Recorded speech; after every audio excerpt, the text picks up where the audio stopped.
हिमाचल प्रदेश भरमा इनेलो ने भी महासंग्राम करया। अल्लाह बोलिया। महंगाई के खिलाफ इनेलो नेता कार्यकर्ता सड़कों पर उतरे। लघु सचिवालय पर कार्यकर्ताओं ने नारेबाजी करी। सरकार के खिलाफ जमकर कसूते नारे लाए।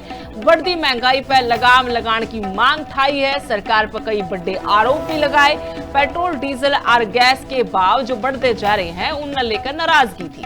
महंगाई तक है कि आम मानस दुखी हो लिया है। गरीब, किसान, मजदूर और जो मध्यम वर्ग है उस पर दिन ब दिन बोझ बढ़ता जा रहा है। रोज चीजों के भाव बढ़ते जा रहे हैं। तेल महंगा होने तक सारे खर्चे बढ़ गए हैं। लोगों का बजट बिगड़ गया है और किसानी पर भी बड़ा संकट है। अलग अलग तस्वीरें आपने दिखा रहे। भिवानी, झज्जर, यमुनानगर, फरीदाबाद, कुरुक्षेत्र, नानो, करनाल, हिसार की तस्वीर आपने दिखा रहे। हाँ, जड़ा इनेलो का अल्लाह बोल प्रदर्शन देखने मिला। बढ़ती महंगाई ने लेकर आज सड़कों पर इनेलो नेता कार्यकर्ता के साथ उतरे थे। भिवानी, झज्जर, यमुनानगर, फरीदाबाद, कुरुक्षेत्र, नानो, करनाल, हिसार की 8 तस्वीर अलग अलग जगह की आपने दिखा रहे। हाँ, जड़ा महंगाई के खिलाफ आज इनेलो का अल्लाह बोल प्रदर्शन देखने मिला।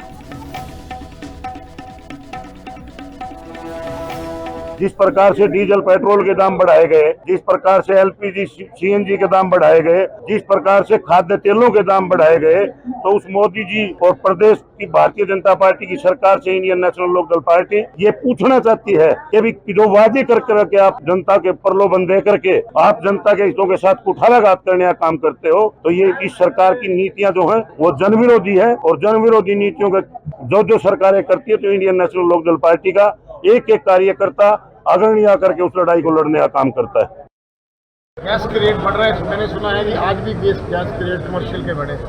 मैं मानता हूं कि थोड़ा सा इंटरनेशनल मार्केट में रेट बढ़े हैं, लेकिन इतना भी नहीं बढ़े कि इतने रेट किए जाए। अगर लोगों के बारे में ये कुछ सोचते हैं तो अपनी जीएसटी कम करो और उन कंपनियों के ऑडिट करो जिस वक्त देश में पूरे इंटरनेशनल मार्केट में बहुत फ्यूल का रेट बहुत कम था, जब उन्होंने लाखों अरबों करोड़ रुपया कमाया, वो भी तो हिंदुस्तान के लोगों से कमाया। हर चीज़ बहुत महंगी है और सस्ता है तो सिर्फ किसान का अनाज। जब किसान से लिया जाता है तो सस्ते दाम पे लिया जाता है और जब मार्केट में बेचा जाता है तो बहुत ज़्यादा महंगा मिलता है। हाँ, उनको बताया है कि अगर आप हमारी बात अगर सरकार नहीं सुनेगी तो हमारे जो राष्ट्रीय अध्यक्ष जी हैं वो बड़ा कड़ा कोई फैसला। ये महंगाई के खिलाफ धरना प्रदर्शन है। सरकार सोच नहीं रही, कीमतें कम कर रही नहीं रही, बस रोज की रोज झांसा देती है, चलती रहती है। ये नीट को क्यों रोज की रोज जो है बच्चे बेचारे तैयारी करके जाते हैं, दूसरी बार जरूरी है क्या वैसी तैयारी हो जाएगी?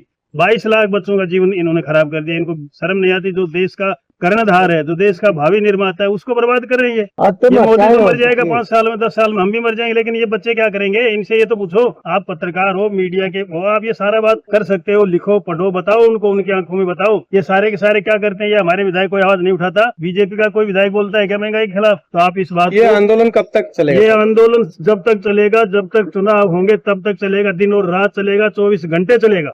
आज जो बीजेपी सरकार ने पिछले 12 साल में देश का जो आर्थिक स्तर पर जो हाल किया है और जो महंगाई बढ़ाई है और जो डीजल, पेट्रोल, दाल, चावल, यहाँ तक कि जो आम जन का जो रोजमर्रा का जो काम है उसमें जो महंगाई बढ़ाई है, उसके लिए इनेलो पार्टी के सुप्रीमो भाई अभय सिंह चौटाला ने इसका बेड़ा उठाया है और हर जिला स्तर पर अपने युवाओं को उन्होंने कोर्ट में ज्ञापन देने के लिए एक, आप ये कह सकते हैं कि उन्होंने एक ज्ञापन दिया है कि ये ज्ञापन अगर उनका नहीं माना गया तो आने वाले समय में उनका ये जो रोष प्रदर्शन है ये एक आंदोलन का रूप लेगा। और अगर सरकार ने महंगाई कम नहीं की, बेरोजगारी को दूर नहीं किया, तो जैसे भाई बंटी तंवर तिगड़ाना जैसे युवा हैं, ऐसे लाखों युवा उठकर सड़कों पर आएंगे और इस बेरोजगारी के खिलाफ और इस महंगाई के खिलाफ हम डटकर प्रदर्शन करेंगे और आंदोलन करेंगे।